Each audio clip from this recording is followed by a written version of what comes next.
Hoy hablaremos de la Guerra de los 1000 días. ¿Ha escuchado usted hablar acerca de la Guerra de los 1000 días? Si no, aquí se los voy a contar. Esta guerra tuvo lugar en Colombia en octubre de 1899 y finalizó en noviembre de 1902. Este conflicto fue el último que se había desarrollado en el país en el siglo XIX, tomándose así en enfrentamientos los partidos conservadores y liberales, federalistas y centralistas. Pero eso no es todo, aquí les voy a contar un poquito más. Esto comienza con las elecciones de 1898, con las elecciones de los liberales y conservadores, quienes eran representadas por Manuel Antonio San Clemente y Miguel Samper. San Clemente fue el ganador de las elecciones por parte de los conservadores, y siendo Miguel Antonio Samper quien sacara el 15% de las votaciones, representando a los liberales.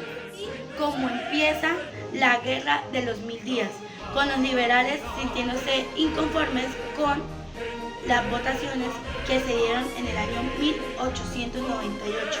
Entonces es cuando los liberales deciden buscar aliados de otros países para empezar esta guerra. Y como los liberales deciden buscar alianza con países que habían ganado la guerra o el enfrentamiento contra los conservadores, así que buscan a Venezuela y Nicaragua, que tenían gran población de liberadores. Y ahora sí, se comienza a dar la guerra más sangrienta de nuestro país. En 1892, el Partido Liberador decide crear una rebelión contra los conservadores. La rebelión empezó en la población del Socorro, esperando las tropas venezolanas.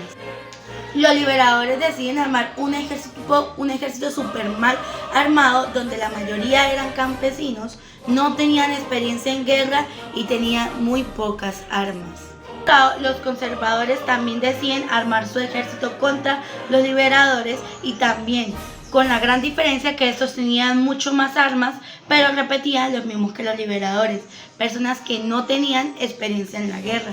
130 días de horror, aproximadamente 100.000 muertos. Batalla.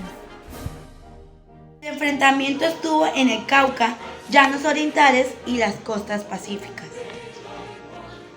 La batalla se centra en el departamento de Santander, teniendo estas 3 batallas importantes. De las primeras batallas que hubo fue la batalla del Obispo.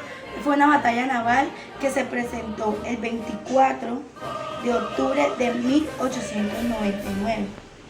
Y la segunda batalla importante fue la de Peralonso. Esta fue actuada del 15 al 16 de diciembre de 1899 por el señor Rafael Uribe y Benjamín Herrera. La siguiente batalla y última fue la más sangrienta que pudo haber. Esta fue la batalla Palo Negro. Esta se presentó del 15 al 25 de mayo de 1900. Los liberales tenían muy poca munición y por eso se acababa tan rápido, porque era importada.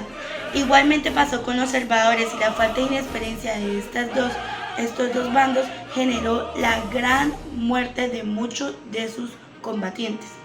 Se dice que eran tan graves las heridas que los dejaban morir en la batalla, en el campo de guerra.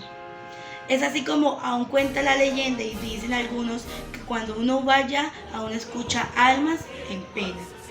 Consecuencias. Una de las grandes consecuencias que hubo fue que el país quedó endeudado, la economía quedó devastada, casas destruidas, el campo disminuyó, quedó perjudicado, ya que estos fueron obligados a ir a la guerra.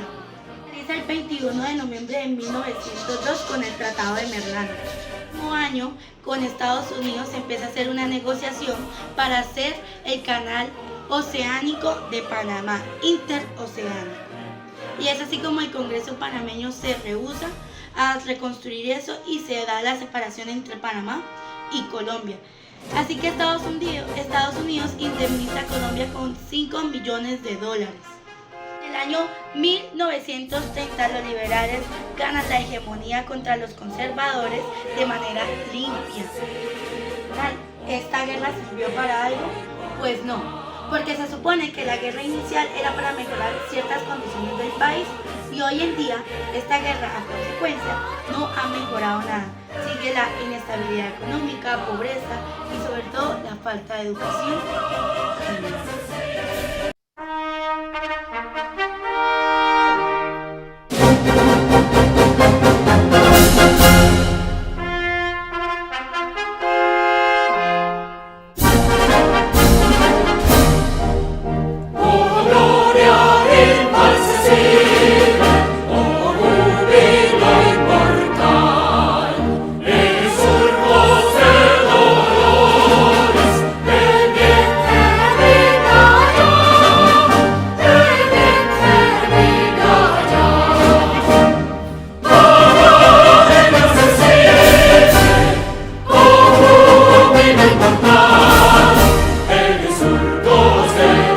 Y así termina nuestra guerra de los 1000 días, una historia que sin duda alguna marcó a nuestro país.